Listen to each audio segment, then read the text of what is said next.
Hello friends, this is Dr. Sangram Patil again. This chapter, Control and Coordination, is quite interesting chapter in your biology year 10 CBSE book.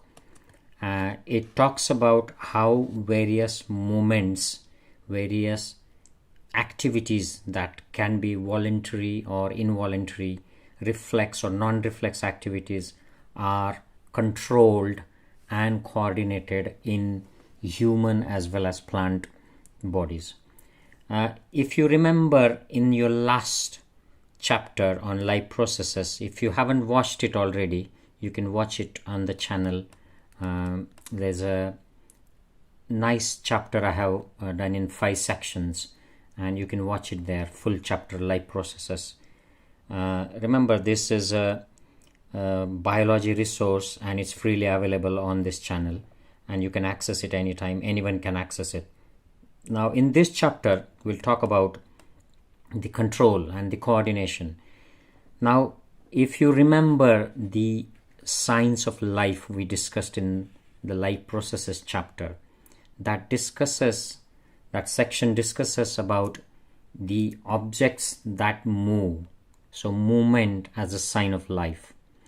And then we also talked about growth does produce movement, visible movement in the plants. So if the growth is visible, that will cause visible movements. But sometimes the growth may be so slow, so subtle, that it may not produce any obvious movements. And there are movements that are not related to growth. So growth unrelated movements, such as running, cycling, chewing, the cows and the buffaloes, they chew a curd. So these are non-movement related activities. These are signs of life.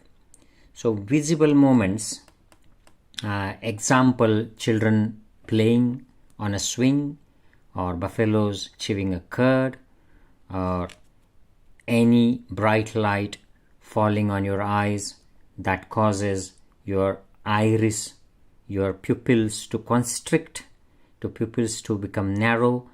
When you touch a hot object, your hand is withdrawn suddenly. So these moments, they take place in response to the changes in the environment. And some of these moments are protective, some of these moments are for the maintenance of the life, and some of these moments may not be protective or maintenance. They just may be for the pleasure or enjoyment, like children playing swing or some children cycling, all these kind of moments.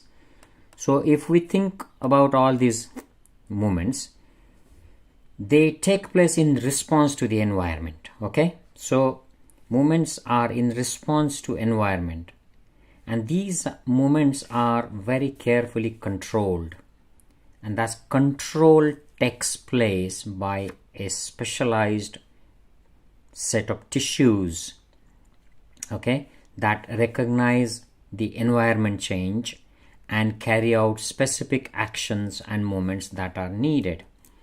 So we're going to look into this specialized set of tissues in the body, talk more about them, learn how they control these movements in response to the change in the environment, and how the coordination takes place in multicellular animals like human beings. So let's look at the nervous tissue, nervous system in animals. So the control and coordination of animals and human beings in multicellular organisms takes place through nervous and muscle tissue. Okay, and we have learned in last year of your academics that this control, how this control is done, how coordination is done by the nerves and the muscles. So touching a hot object will result in urgent withdrawal of the hand. So this change in the environment, okay, comes to the skin and it is detected by our body, and the danger signal is detected and the hand is withdrawn. And how does that happen? How does this change is detected? So this dangerous signal is detected by specialized tips of some of our nerve cells. And what are these special tips of nerve cells are called? They are called receptors. They are located in our sense organs and they detect the danger signals. Now this information from the environment is detected by the receptors. Okay, now what are these receptors and where are they located? So let's look into more details of these receptors. So this diagram tells you the different type of sense organs. They have different receptors located in them. So I have taken this receptor diagram from internet just for your understanding. You don't need to know these receptors in detail at all. Okay, this is just for you to have more understanding of how these sense organs are able to detect the changes in the environment with the help of different receptors that are located in the sense organs. So what are these sense organs?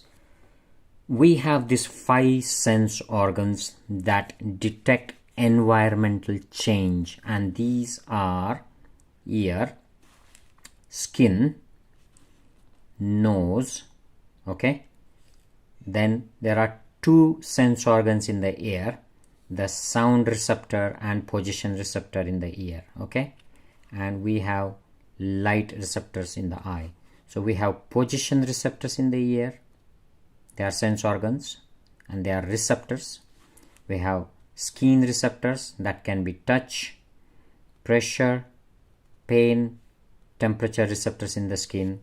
We have chemical receptors in the nose, and one thing that haven't been mentioned here in the former diagram is a tongue. Okay, so your tongue has gustatory receptors. So gustatory means taste, and nose has olfactory receptors. Olfactory, okay, receptors, that means related to the smell, odor, and gustatory related to taste. So these are chemical receptors, sound receptors in the ear, and light receptors in the eyes. So these are different sense organs. Okay, and the specialized tips of the nerve cells, that is receptors, that are located in these organs, they look like this. So vision, hearing, smell, taste, and the skin receptors. Yeah, so you don't need to know these things in detail. So that's about sense organs and receptors. Now we'll go more in the details of these cells and their receptors that are located at the end, at the tip of their dendrites. So this is a typical nerve cell. Okay, and the nerve cell has got dendrites. These are the fibers that carry signal towards the nerve cell. Okay, so the dendrites will carry signal, that is impulse, towards the nerve cell body, and there is an axon, single axon, multiple dendrites and single axon that carries impulse away from the nerve cell body. Okay, and then this axon will have nerve endings, and these nerve endings can land on another nerve, the dendrite area of the nerve, or they can land on muscles, or they can have a connection, junction, synapse with gland. So this is called as synapse or junction. Okay, these are the medical terminologies or scientific terminologies for the joining or connecting of 2 structures here in this relation. Now nerve synapsing with another nerve, so axon branches synapsing with the dendrites is neuronal synapse. Okay, neuronal synapse. The branch of the axon ending onto the muscle fiber is neuromuscular synapse or neuromuscular junction. Okay, so NMJ, that's its short form. We use it quite often in medicine. And we have a neuroglandular junction. So when nerve fiber ends on a gland and carries the signal, delivers the signal there, it's called neuroglandular junction. We will go into more details of this in next few minutes. So this is again showing you axon, its branches, and the branches ending on the muscle fiber, and that's a neuromuscular junction. This is shown in more details. So neuromuscular junction, NMJ. Okay, so that's the basic of these junctions. You don't need to go into more details of these neuromuscular junctions or neuronal junctions.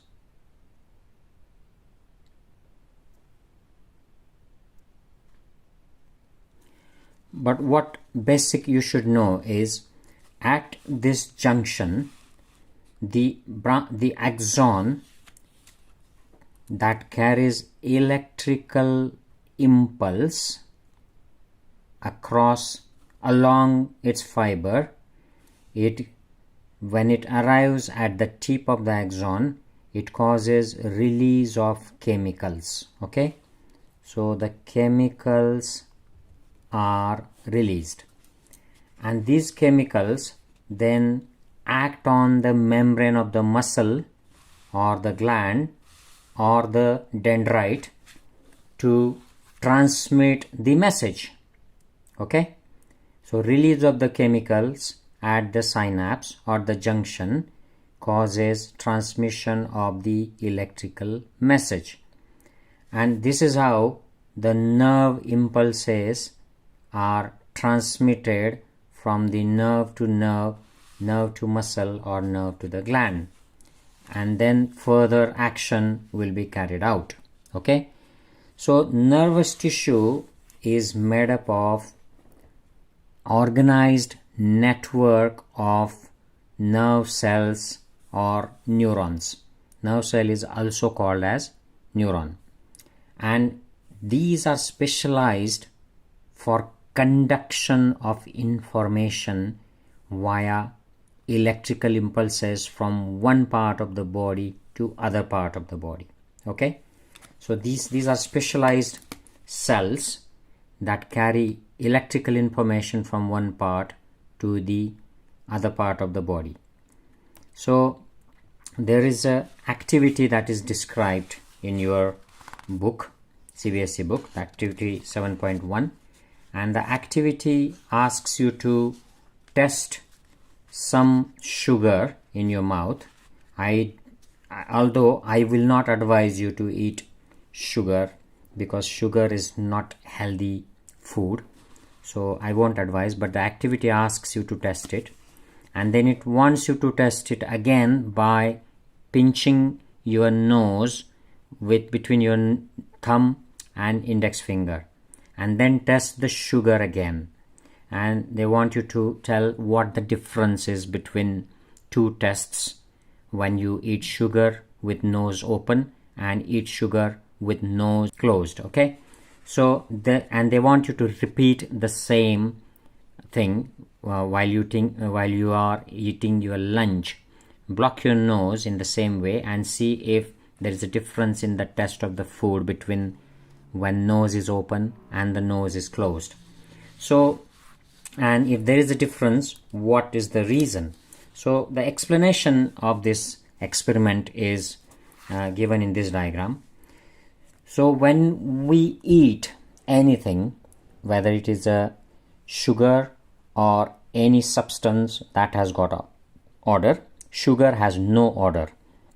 So anything we eat, the flavor is a function of both taste that is done by tongue and smell that happens in the nose. Okay, so smell and the taste both give rise to flavor. Okay, so it's a function of both mouth and nose. And how it is carried? So from tongue and mouth area, the nerves carry the sensation to the brain, and from nasal area the nerves reach the olfactory bulb and they carry the sensations to the brain. So both the sensations from the receptors in the mouth and the receptors in the nose, they go to the brain, and then brain centers, they interpret the flavor. So flavor is made up of both taste and smell. So when you eat something like sugar that has no odor, okay, no smell, so the sugar tastes same with nose open or closed, because even if you close the nose, it doesn't make any difference to tasting a sugar because it is odorless. But if you taste something that has got odor, that has got smell as well, such as your any products of your herbs, masala, they will make a strong smell, and you have to smell to be able to have its proper flavor. So if you block the nose, because you can't smell them, your flavor will be different. They will feel different when you are eating, when the nose is blocked and when the nose is open. Okay, I hope that explains you the activity 7.1. Now the next topic, that's very, very important topic. Okay, before we move on to this, we'll talk about blocking of the nose in flu or in common cold or in other diseases, other conditions when the nose gets blocked, such as when you have the nasal septum deviation. You don't need to know this, but the nose cartilage gets deviated. So normally it should be straight and central, but if the nasal cartilage gets deviated on one side, then it can create problem with smelling, and then you can test food differently. And in flu, cold or other diseases, the receptors in the nose, they malfunction because of the obvious blockade there or other changes, and then you cannot feel the proper flavor of the food. That's why you don't feel like eating when you are ill. Okay, so that's about the taste and smell activity you were asked to do. Now let's move on to the reflex action. It's a very important topic, and a lot of time and energy will be needed to understand this reflex action. Now this is important diagram of reflex action. Okay, but I'll come to this diagram a bit later. I'll keep it here for you, but I'll talk about the word reflex itself. So reflex means some activity. In common day-to-day language, we use this word when we talk of actions that do not need any thinking. A quick response, like I jumped out of the way of the bus reflexly. I pulled my hand back from the flame reflexly. I was so hungry, my mouth started watering reflexly.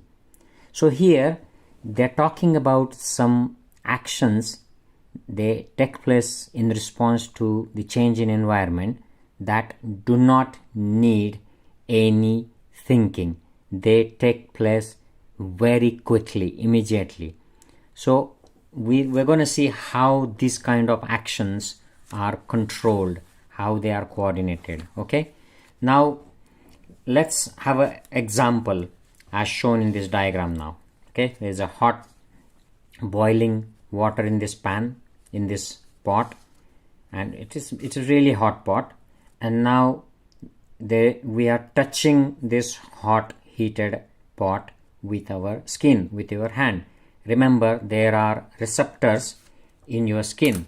So if I want you to remember again, so the skin has got touch, pressure, pain and temperature receptors. You remember from your first diagram? So the skin has got touch, pressure, pain and temperature receptors. What are receptors? Receptors are the nerve endings, specialized tips of the nerve cells. So if you feel anything hot suddenly, what will happen?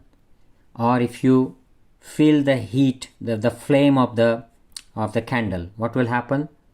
Your hand will be suddenly withdrawn. You will move the hand without even thinking anything else. Why will you do that? You will do it to protect your hand. Okay? You don't even need to think to take your hand away from very hot object or from a flame. This is taking place because of the reflex action, and we'll see how this takes place. Okay? Now I said in the beginning that reflex word is used when something happens without going through the thinking process, without you needing to think anything. So thinking takes place in a brain. It's a complex neuronal function that takes place with the complex processes that take place in the neuronal circuits in the brain. Okay? But reflex is something that doesn't need to go through this thinking process. So if you are you touching the hand to the hot pan, or your hand coming in contact with a hot flame, if the signal goes from sensory neurons to the spinal cord, and then from spinal cord it goes to the brain, and if brain signal, so here I'm showing you the same thing but with a different receptor, the stimulus of a food to the eye, then sensory neuron carrying signal to the brain, then brain thinking centers, they have to process that input sensory signal and then make a decision. So it has to go through a thinking process that takes a time, and then once the brain has made a decision after thinking, then it orders the muscles through the output signal, that is motor neuron, and then the action is carried out. So it takes a long time. But if you have to quickly grab the apple without even thinking, just very quickly by reflex action, then you have to bypass this track. Okay? So the sensory neuron sends the signals to the spinal cord intermediate neuron, that is called as relay neuron, and then that spinal cord relay neuron gives signal to the motor neuron, and the motor neuron carries out the action of the muscles. Okay, I'll explain you the same using the previous original diagram. If you see there, the sensory neuron carries signal from the skin to the spinal cord. It transmits information to the relay neuron. The relay neuron will transmit it to the motor neuron, and that orders the muscle action, and the hand is withdrawn away from the dangerous stimulus. So this is a spinal level arc. Okay, arc. That is why it is called as reflex arc. Okay, so reflex circuit at the spinal level. It doesn't need orders from brain. It doesn't need thinking from brain or decision making from brain. But the signal is still sent to the brain, but the action is carried out locally with the local information. This is called reflex action. Okay. Now the reflex arc is formed in the spinal cord itself. Okay. Though the information input also goes to reach the brain. Okay. And what is the significance of this reflex action and reflex arc? So imagine if you have to send signals to the brain centers to take this action every time, even in emergency, when you are in danger, when the animal is in danger, then this will take a long time. This is a higher brain function, okay, complex function. It takes a time to make decision through this route. That is why in lower forms of animals, this network, this spinal arc was developed to make it possible to take quick actions without thinking, without having to go through brain. In fact, the lower forms of animals don't have this higher function of complex thinking and decision making. They only rely on this. And as the animals have evolved into more complex animals like human beings, and we have got more complex brain, more developed brain, we have a thinking ability. But still, we have reflex mechanisms in place that work much quicker than the route taken through transmission to the brain, then thinking, and then making complex decision, and then conducting action. So spinal reflex arc is quicker even in animals like human being. Okay, so this is a protective and helps us in protecting when the danger is there in front of us, when our body is at risk, then this reflex arc, this protects us. Okay, so this I hope this should be clear to you. Now reflex arcs are formed in the spinal cord itself, remember that, but the information still goes to the brain. Okay, and why this shortcut is there? Because this is the easiest place for the nerve to order the motor neurons. So if the sensory information is coming to the spinal cord, this is the easiest route for them to act. Instead of going anywhere else, they just feed back to the motor neurons through interneuron, and the motor neurons then order the muscles to contract and they take the hand away. Okay, so the point where these two nerves, the sensory nerve and the motor nerve, they meet is the easiest and the closest point to ensure that this action is carried out safely. Okay, so that's about the reflex arc. Now there is an activity they want you to do in your book, and the activity is related to, again, the reflex arc. They want you to trace this sequence of events that occurs when a bright light is focused on your eyes. So when the bright light is focused onto the eyes, what will happen? So this is a normal eye, and this is with the bright light shown into the eye. So you can see the pupil constricts. Okay, it becomes a small. As soon as the light is shown, the pupil constricts. And how does this happen? So this is also called as pupillary light reflex. Okay, pupillary light reflex, and it's a protective reflex that protects our inner eye structures from excessive light. And now what are they want you to trace the sequence of events. So what happens is the stimulus, that is light, goes on to the light receptors that are located into the retina of the eyeball. So if this is an eyeball, the light entering there, they fall on the retina. So retina is the inner membrane of the eyeball. Okay, that's where the receptors for light are located. From retina, the sensory neurons, they go to the brain. Okay, in the brain they go to the different structures for decision making, but the signal is also sent for the reflex arc for the action to be taken at the reflex level. Okay, so they go to the relay neuron. From relay neuron, it goes to the motor neuron. Okay, and motor neuron will cause constriction of the muscles of iris.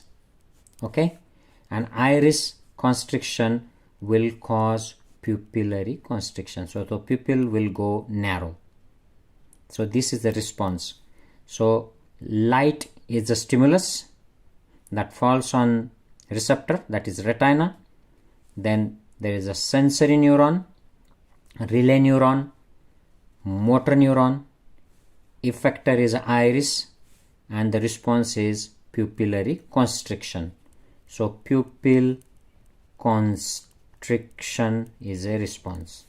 So this is a reflex pathway followed in pupillary light reflex. That is your activity that has been described in your book, CBSE book. Now let's have a look at some examples of reflex actions. So involuntarily responding with some action to changes in our environment without any thinking is called as reflex action. We have seen that. Now see in this example, someone is putting their foot on the thorn or a nail, and before they even start thinking of it, before even they realize, the foot is withdrawn from that danger. Okay, so that's a reflex action.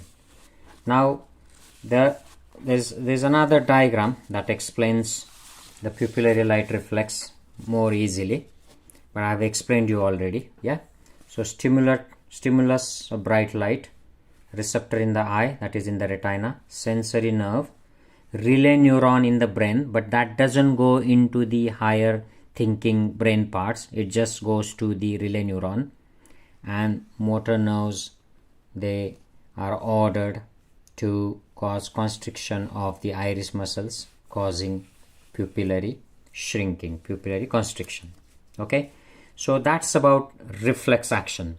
Now we're going to move on to a very interesting topic about brain function, human brain, that helps in coordination and control of the movements in human beings. So human brain, remember this is just an introductory part in your book, because at your level you don't need many details about human brain. When you go to your next classes, year 11 and 12, you will have more details. And if some of you want to go to medicine, then in medicine you will have great details of the study about human brain. So we've studied that reflex action at the lower body parts takes place at the relay neuron level, and for lower body parts it's in the spinal cord. Okay, so though the reflex action takes place there, the signal is still sent to the brain. Okay, and it comes to the brain. So spinal cord and the brain both are made up of nerves, and the nerves carry information from one part of the body to the other, and there is a massive network of nerves in the body, especially in the brain and spinal cord. Okay, the thinking is a higher function, and that takes place in the brain. It's a complex function, and control on and coordination of the body also lies in this part of the brain, of the central nervous system. So central nervous system, and there is a peripheral nervous system. Okay, and there is third called as autonomic nervous system. So peripheral nervous system means the nerves that are there in the body outside the brain and spinal cord. Okay, central nervous system are made up of brain and spinal cord, and autonomic nervous system controls the functions that are involuntary in the body. So we'll have a look at them later on in this chapter. Okay, so central nervous system, brain and spinal cord, that coordinates, controls the responses of the body, and brain and spinal cord are the central nervous system. They receive information from all over the body, they integrate this information. Okay, so we will look into the further details of human brain, spinal cord, the central and peripheral nervous system, and how they control and coordinate in part 2 of this series. So this is end of part 1 of your control and coordination series. Let's meet in part 2 in next video.